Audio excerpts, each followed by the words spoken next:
Hello, and welcome to Japanese craft beer reviews. Today's beer is definitely a Japanese craft beer. It comes from the Kyoto Brewing Company in Kyoto, Japan, and we're going to look at actually three beers in this series. And if you're interested in Kyoto Brewing Company, learning more about their beers, I have a playlist that you can check out and see a variety. I think I must have now about 40 or 50.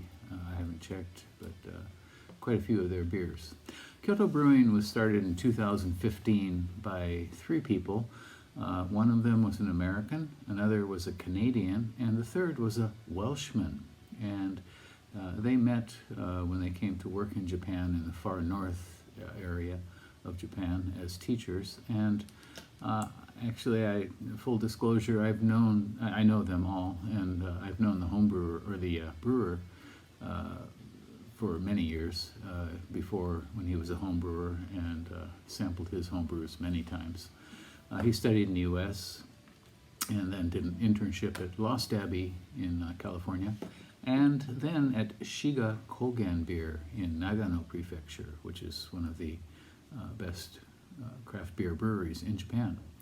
They started in 2015, and right out of the blocks, they did well, and they were voted the best new brewery in Japan for 2015 by RateBeer Best, the annual survey of beers on RateBeer.com.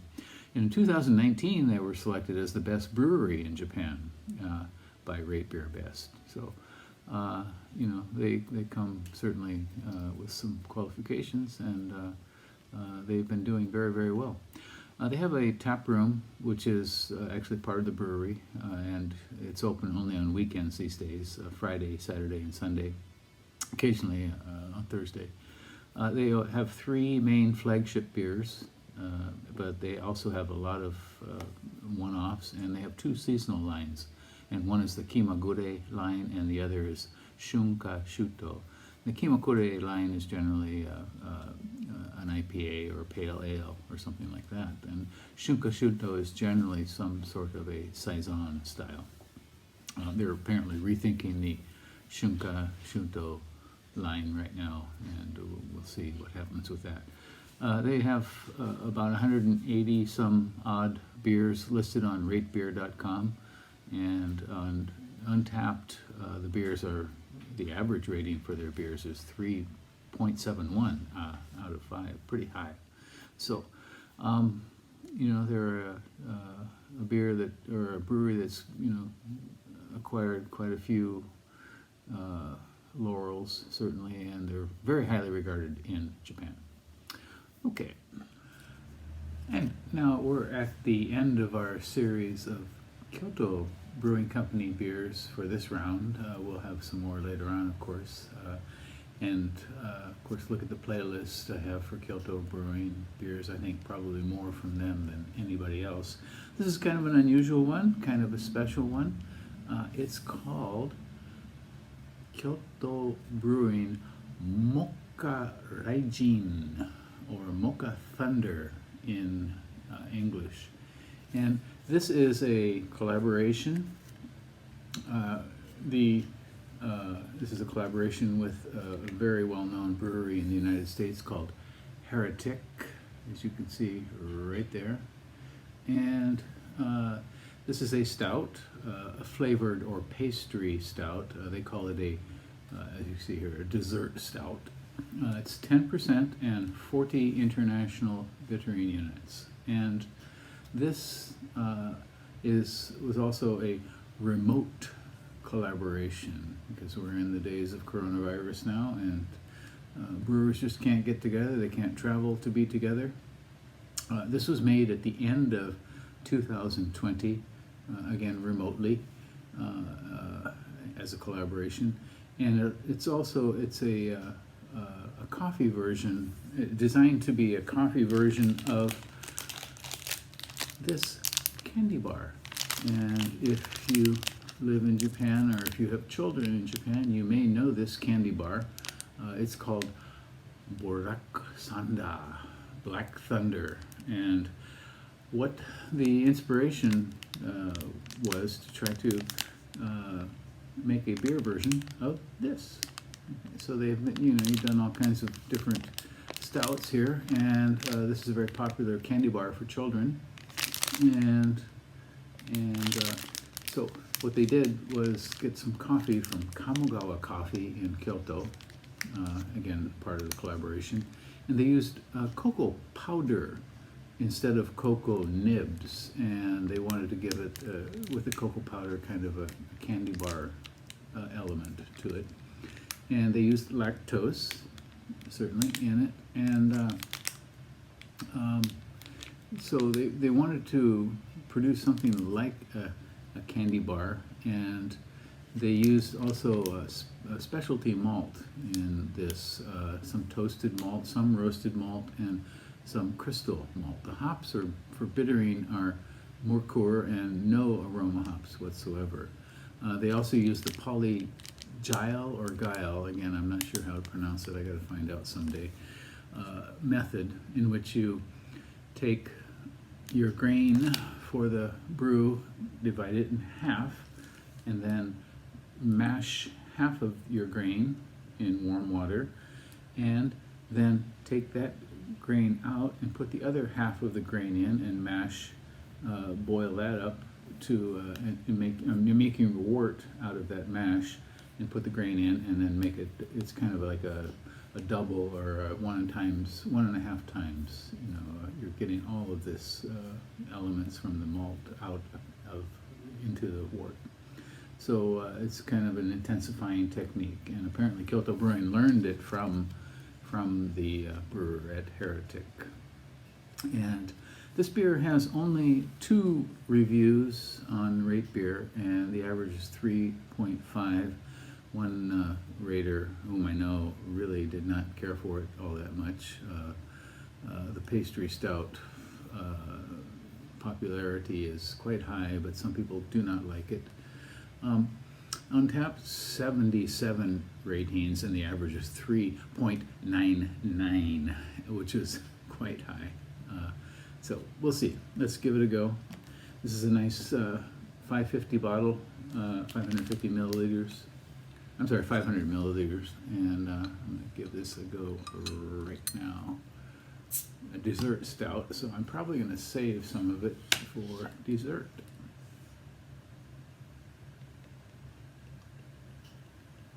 %, alcohol, 40 IBUs, International Bittering Units. Oh my, look at that.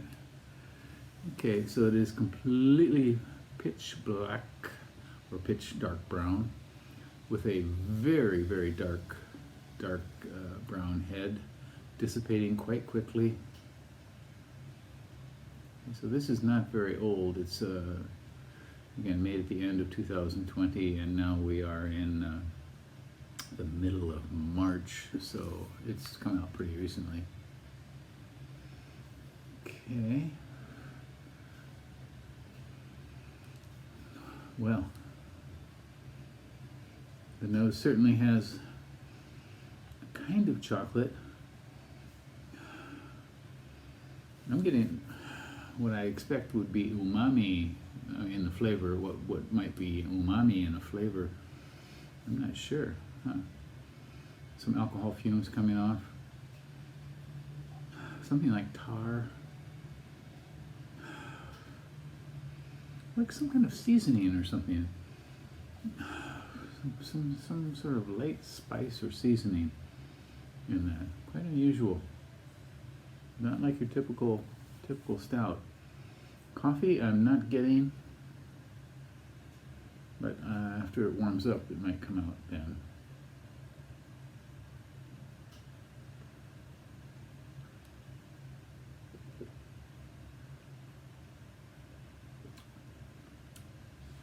Okay, the chocolate is definitely there, and it is a different kind of chocolate definitely than the typical cacao nib brand.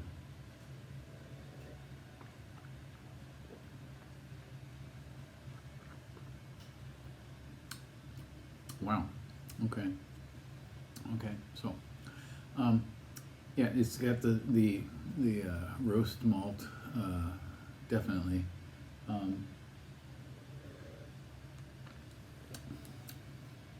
Chocolate is mild, but it's there certainly. But again, yeah, it's kind of candy-ish, sort of chocolate. Lactose, I think, helps bring out that. The lactose brings out that kind of sweetness.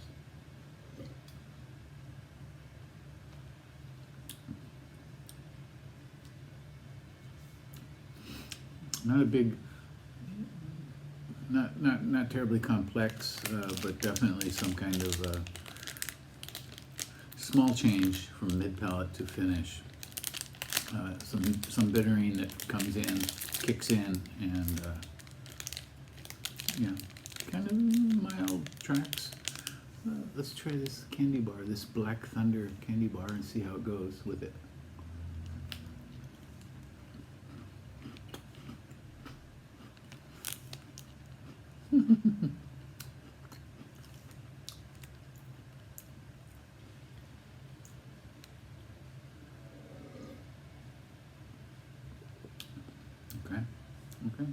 Okay. Interesting. They're certainly not following a pattern that we know. I mean, for their stouts here, this is really quite unusual.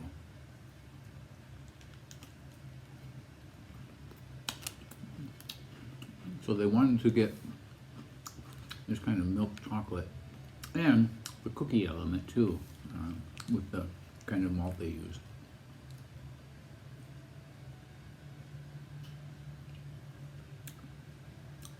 Interesting, unusual, slightly warming, quite medium heavy body. See, the carbonation is quite coming up quite a bit here, but this certainly is not my favorite stout from Kyoto Brewing. Interesting, maybe as a one-off, okay. But I don't know that I would really want to drink too many of these here. But interesting thing that they did, and they're always looking for new things. You know, they're experimenting a lot, and I respect. You know, I always give points for breweries that try something different.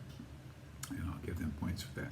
Once again, this is called Kyoto Brewing Mocha Raging, or Mocha Thunder, which is a collaboration of Kyoto Brewing and Heretic. And I think you can buy this online. Go on to the Kyoto Brewing website and give it a go. See what they have available. Any of their beers are worth trying. Okay, well, we're going to stop here, and please check out the playlist for Kyoto Brewing beers, and take care. We'll see you next time.